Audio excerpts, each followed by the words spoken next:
Good morning, everybody. Happy Wednesday. All right, there's a lot going on today. I think there's a debate tonight. We're going to talk a little bit about immigration reform and I think some Medicare. Big show. Big show. Thanks for having me, brother. Oh, thank you for coming on. It's the Pro Show again. That's All right. that coming up today on Rising.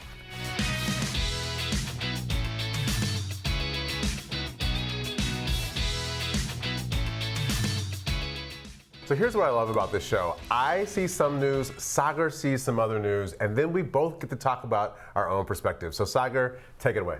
Well, we're taking a look at Elizabeth Warren's misstep. Senator Elizabeth Warren came out yesterday. She joined her Democratic colleague, Julian Castro, who is also running for president, in asking to decriminalize crossing the U.S.-Mexico border illegally. Now, this does not fit with Senator Elizabeth Warren's broader plan for economic patriotism. She released a landmark document, something that I have lauded on this show, about protecting the American economy from corporate raiders, about protecting the American economy from shipping jobs overseas, about the dangers of globalization. But the thing about expanding the social safety net and about protecting everything inside of America, including American industry, also means protecting the American border. It does not fit within her plan. It's half right and it's half wrong. But it's that half wrong that is going to cost her the election and cost broader Democratic support for policies that are generally right. Elizabeth Warren is a protectionist, rightfully so. She wants to protect American jobs. She wants to protect American industry. She wants to protect American workers. But for some reason, she does not want to protect America's borders. And I think the thing is, Jamal, whenever I look at this, is I don't understand how you can favor expanding the social safety net and not understand how decriminalizing crossing the border will be the greatest draw of illegal immigration that the world has ever seen. We saw this there's already a case study for this. We've watched it all happen. It's called Germany. Germany said that they were going to welcome anybody who could enter their border. Europe was overrun with millions of refugees. There's a conventional narrative that they're all from Syria. Couldn't be more wrong. They're coming from Afghanistan. They're coming from Africa. They're coming from all over the world. It was the biggest draw towards Europe, and it has completely, if you want to talk about the rise of nationalism and the rise of right-wing politics, go take a look at what's happening in Germany and across the continent. So basically what you're arguing is the way to stop nationalism and right-wing extremism is to give them what they want. Well, actually, no. What I'm saying is if we want to build a consensus politic, if we want to build a more homogenized society in which we look not about color, if anything, it's about multiracial society, that takes a long time. It's not something in which you can allow a massive flood to shock the system that we already have. And Elizabeth Warren gets this somehow with everything else. She gets this with the economy, but she doesn't understand that when it comes to respect to immigration. So the problem I think that a lot of people on the left have here is that there's a great focus about what the immigration that's coming in from the southern border. There's not really a focus about the immigrants who come from Eastern Europe or Ireland or the people who come in from Canada. Believe me, I'm from Michigan. The place is overrun with Canadians, so they're everywhere.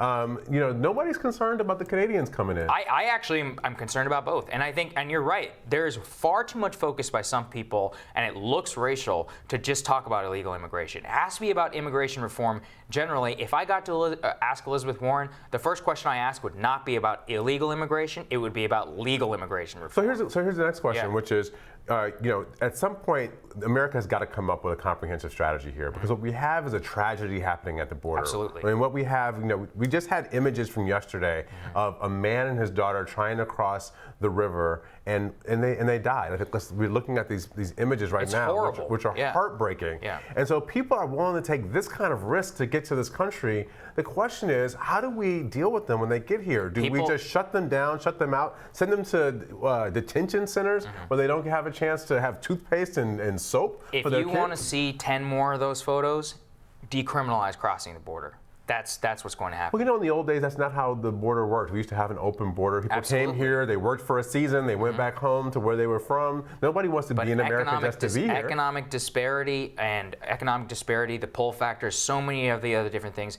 have changed to make it so that there is a crush on the system. We need to decide, are we a nation that has an orderly immigration system, or are we open for business? And it seems to me that it is such a radical move to decriminalize illegal border crossing. That is the greatest pull factor from Central. If you want half of Central America to embark through Mexico, if you thought these caravans were a problem, if you thought Mexico's society was being disrupted by this, which, by the way, is massively being disrupted by these crossings, decriminalize border crossings, and you will disrupt any chance to expand the social safety net and a cohesive politics in this country. So the question is, can we stem the tide of illegal immigration without sticking people in jail? I think that's the question. That is a great question as well. All right, so we got a little bit more. I'm going to take my turn now to talk to you about what I see going on as we get ready for this debate. Morning Consult has Senator Cory Booker from New Jersey at 3% in the polls. Other polls put him in similar range, which makes most pundits count Booker out. But that would be wrong. People in the know in states from New Hampshire to Iowa and South Carolina say Cory Booker has the best ground game in the business. He's hired local staff who know what they're doing, and he's spending a ton of time in the early states. Now, whether you agree with Cory Booker or not, it's without a doubt that he's the best pound-for-pound preacher on the presidential stage. He doesn't treat faith like a stinky diaper that has to be dealt with. Cory tells stories about his home church in Newark. He quotes Bible stories and men of faith like Martin Luther King Jr. His whole campaign seems to be based on the power of love. While other candidates are trying to capture Democratic minds, Cory Booker is appealing to Democratic hearts. That could matter in a Bible Belt state like South Carolina. Even if Cory doesn't win the whole thing, he is setting himself up for the future. VP? He could be.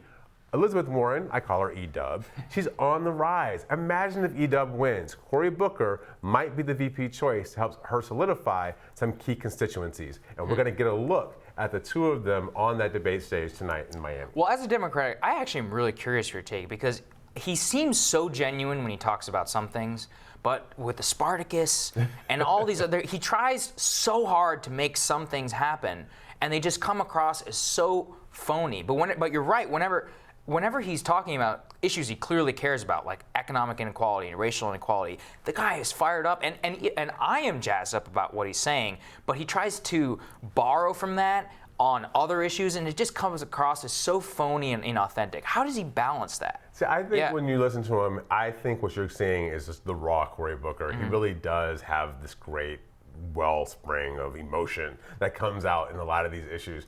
I get what people are saying sometimes. Like the Spartacus moment was a little, like it was over the line. It was over the line. It's true. Why? And everybody will have one of those moments when they're running in the campaign.